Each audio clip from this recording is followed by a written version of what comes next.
All right, welcome back to Experience Distilled. John Little and I have joined forces to try to help distillers face the headwinds that are facing today's industry. On today's episode, I believe it's episode number 6, and that's crazy. Mm. We're going to talk about gift shops, what makes it successful, and what makes it profitable. So, John, let's jump to you. What are some of the coolest gift shops that you've seen in your travels, and what really stuck out at you? Wow. Probably the busiest gift shop that I've been to is Old Smoky in Gatlinburg. For sure. Um, I still think some of the heritage distilleries in Kentucky are doing a really great job. And then there's some craft distillers across the country that I think have done a really good job with coming up with some unique items in their gift shop.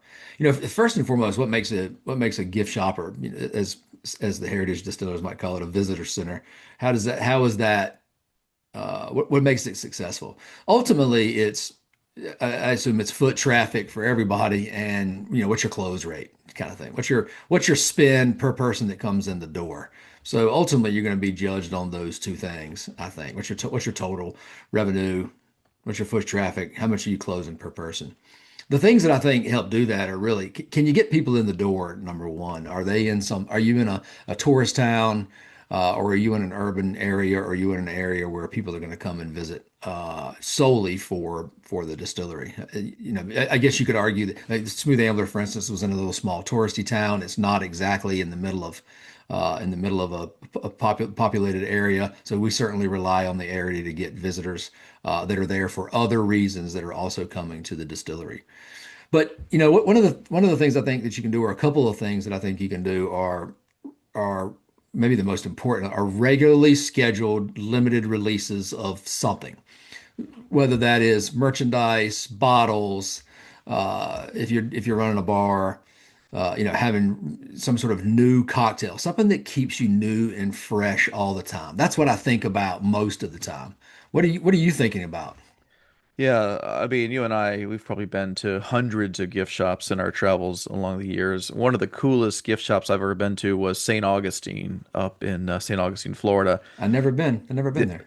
They are strategically placed on the trolley, which you can take the trolley all the way around the city, look at everything from the old fort, and it's literally a stop where people will get off the trolley, go on, take a tour, get some free samples, walk through this beautiful gift shop of everything from glassware to t-shirts to cocktail kits to bottles of every price and every flavor, grab a drink and then get back on the trolley. And their close rate is amazing. It's incredible that we've got it laid out. Um, all right, so what is some of the coolest merch that you've seen out in your travels, or even something at Smooth Amber? What was something that was like just turned your head and said, "I gotta have it"?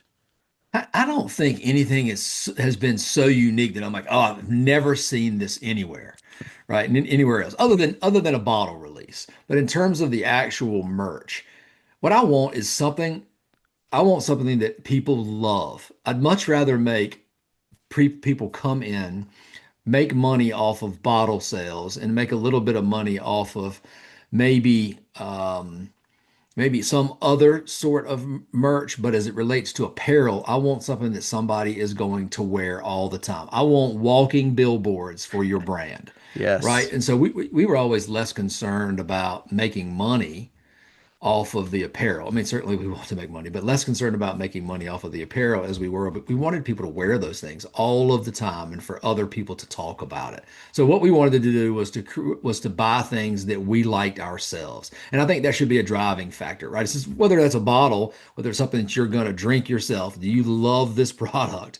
Or are you just making it because you think it's great to get dollars off of? That's really not a successful strategy. You want it to be exceptional to wear, exceptional to drink, exceptional to use, and everything in your gift shop or your visitor center should be like that. Yeah. Well, I like the idea of walking billboards, right? If you could sell a high quality polo or high quality shirt that people can wear with pride because they have a story. Hey, what's that distillery on your shirt? What did you taste? What did you buy? Yeah, it's so cool. It's up in the mountains. My family went there. It's great for everyone, right? And I love it when someone needs some barware and they buy it from a distillery, and every time they're using a bottle opener or some sort of like strainer, it's got your logo on it, right? And people don't always buy a ton of barware, but if you can get it, if you can sell it out of your distillery, then they'll remember it and they'll be, everyone will see it anytime they go to their home bar. Um, all right, glassware. Glassware is tough, right? It's expensive to buy. You usually got to buy it in relatively big quantities. Some things are etched with logos. Is that a hit or is that a miss for most craft distilleries? Do you need to go and I get the Glencairns? Do you need to go and yes. get all that? Yes. Yeah, I think so. People, you can't get a Glencairn. Like you can get a rocks glass in a lot of places, right? I still think most distilleries are going to have some sort of robust tasting room, visitor center, or gift shop, whatever you want to call it. They need to have a couple of glassware. They need to have a rocks glass, and they need to have a Glencairn. What we did like, one of the things that I've always really liked are the crystal cut etched Glencairns. You don't need to buy a lot of them, and you might only sell a handful of them at holidays, but there's good margin on them and they are exceptional. You don't see them anywhere. You don't even see them at every gift shop. And so it always felt like when somebody buys that, they buy two of them. I can't remember. Maybe they're about $50 retail for two of them, and they come in this really nice box. It's a nice gift.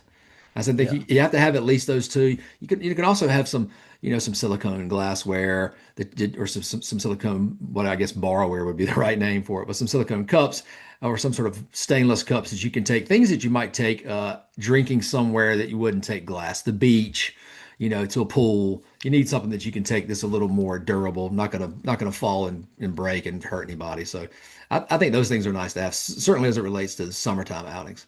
I went to a distillery gift shop, gosh, just a couple of months ago, and they had an inflatable football, but and you take it to the beach, but it actually wasn't inflated with air. It was inflated with liquid. So the Oh, idea really? was sneak it into wherever you needed to go because they're not going to check that football, even if it may slosh around a little bit. But no, I thought it was kind of cool. Having been so many different places, anything that kind of catches my eye and unique and practical and usable, definitely try to pick that up. All right, so last question.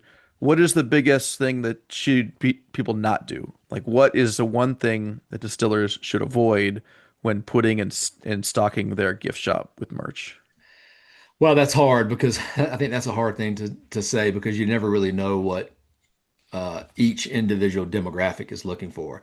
I think something that people fail to do is they fail to take a look at all of their gift shop inventory on a semi-annual, well, quarter, semi-annual, annual basis, and to look at all of that and go, what actually sells and what are we actually making money off of? And as I've preached in a couple of these other episodes, it's okay to have some things that don't sell a lot and that don't make a lot of money, unless you understand what the reasoning for is. But the failure to understand what each part of your business means, each item in that business means, is a real loss. I see that a lot. Hell, we were guilty of it too, right? I just see a lot of people doing that where you have some stuff and you think it's really, really cool, but it never sells. Nobody ever buys it, and there's no money to be made. It's just dead inventory. Yeah, What about yeah. you? I know that I hear a lot of feedback that t-shirts can be tough, right? So, you know, maybe you don't have 10 different designs because for every design you've got to have an extra small, a medium, a large, an extra large. Everyone's asking, you know, how many triple X's do you buy, for the one or two people that may come in. So, I've always found that if you've just got one or two cool t-shirt designs and then have the gamut of sizes, then that it can be more successful. Plus, then as you rotate it, there's another reason for people to come in and buy new merch and everything. So, all right. Well, that's it for today, and tune in next time. Cheers.